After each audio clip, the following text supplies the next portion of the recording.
Tons of security like we showed here at the end of the 11 o'clock Belvedere fire, Rockford fire out here, all in preparation for his landing.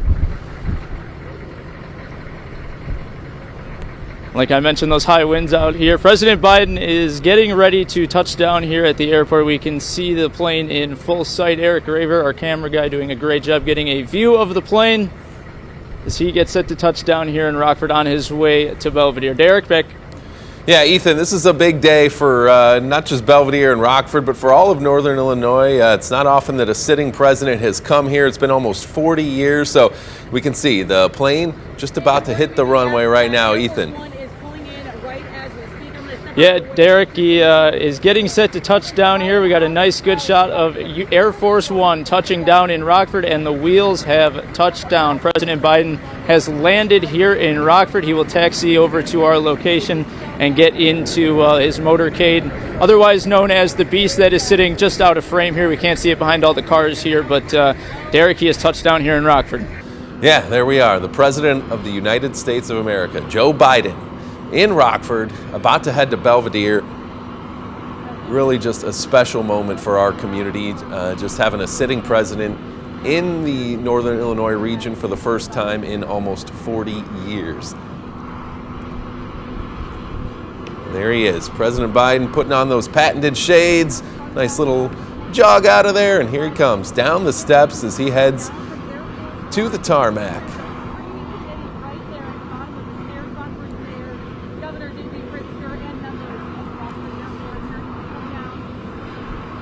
President Biden now getting greeted by Rockford Mayor Tom McNamara and Illinois Governor J.B. Pritzker. President Biden has stepped foot in Rockford, Derek. Yes, indeed. A big deal for our community as he's going to be heading over to Belvedere shortly to speak with those UAW workers and speak with the community as a whole, just to let them know what's going on. We have some U.S. congressmen with him as well, Bill Foster and Eric Sorensen, who represent our region. Bill Foster, he represents Belvedere in particular, so this is a big deal for his constituents. So he's here to show up and really help be represented by, or help show who he represents and what it means to his community. And Congressman Sorensen, he grew up here in Rockford. He's no stranger to this airport and this region, so he's I'm sure happy to be back home and doing something that's going to help so many people that he's known throughout a lot of his life.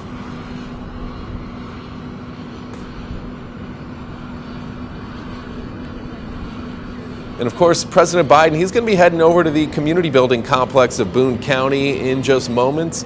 We have William Ingalls over there right now as well. William, what are you expecting to hear from the president today? You know, when it comes to President Biden being here, we've known for a little bit that this is going to be a lot of talk about the strength of the union and the strength of the union to make a big ground-breaking deal for Belvedere here. And we know that President Biden has been one of the most active presidents when it comes to any type of strike, any type of union activity.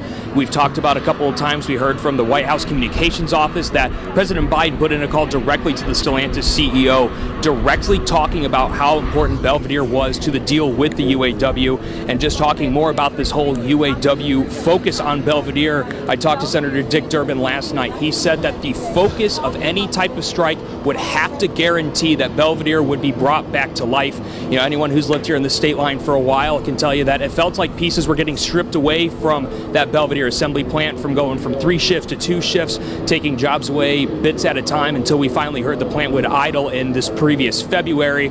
Obviously, this vibe in Belvedere with all the union members here that you guys will be seeing here in a few minutes as President Biden starts to head our way. There are hundreds of union members here who have a completely different mindset than they did when this plant went idle just a few months ago.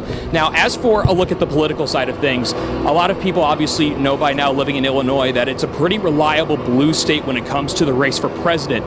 But when we look at the things that are happening in the U.S. House, we talk about how close that majority is in the House, where we're just talking about a few Republicans who are kind of deciding which way the majority swings. A very important seat is actually controlled by one of the people shaking hands with President Biden out there, Eric Sorensen in the 17th district. This is the race that we have to watch every 2 years because it has been absolutely razor tight since 2020. Only a 2% margin of victory in 2020 when Sherry Bustos beat Esther Joy King, and then the previous midterm in 2022 when Eric Sorensen also beat Esther Joy King. So very slim margins. It is a very tight race. When we talk about political implications, chances are nothing is going to be changing as far as the presidential race. But look for Illinois 17, this US 20 corridor that leads right up to the Belvedere facility. This is really impactful for all those jobs. That's why Mayor McNamara has been talking about this. This is a regional driver, that Stellantis plant. So as President Biden gets into the car, I mean, this is something that doesn't just impact the presidential race. This is something that we're going to be looking at regionally as well, because Sorensen has been very vocal, even though it's not technically his district. We mentioned that's Bill Foster's district, the 11th, the 17th district, very much impacted by those thousands of jobs that happened with Stellantis. That's right, William. As you mentioned, President Biden just got into the vehicle. Governor Pritzker joining him in that vehicle as well, as they get set to head over to Belvedere shortly. They're going to be heading your way with that full motorcade intact, and they're going to be heading to that community building complex of Boone County. Such a historic building right around downtown Belvedere, and this really means a lot for downtown Belvedere too. I was talking with several businesses around there when I was doing my Destination Downtown segment in Belvedere, and several of them said they've been hurt a little bit by the idling of the plant in February. It's been a tough year for a lot of businesses there. Yeah, Derek, you talk about the entire impact of the Stellantis plant. When you are building so much, when you're building entire vehicles, there's a lot of other companies that are involved in that too. It is not just that one massive building that you see driving down 20 or driving down 90. There are massive impacts with other distributors, manufacturers that set up shop in the Stateline. Those people employ more workers, and those are the workers that live around downtown Belvedere, that go to the businesses in downtown Belvedere. You talk about Destination Downtown, Derek. It's hard to have a downtown if you don't have a thriving community. And Stellantis, that Belvedere assembly plant, was so much the heartbeat of this community. And now with this massive deal, you're talking about that legacy, that heartbeat, as we mentioned, is going to continue to beat on, at least for the foreseeable future. It's going to be some time before we're up and running. We're looking 2026, in late 2026 or early 2027, that we're actually going to see this progress and actually see something produced. But as the car starts to leave with President Biden in it towards our location here in Belvedere, there is definitely a lot of potential here, and a potential that is going to last, like I said, for years and years to come.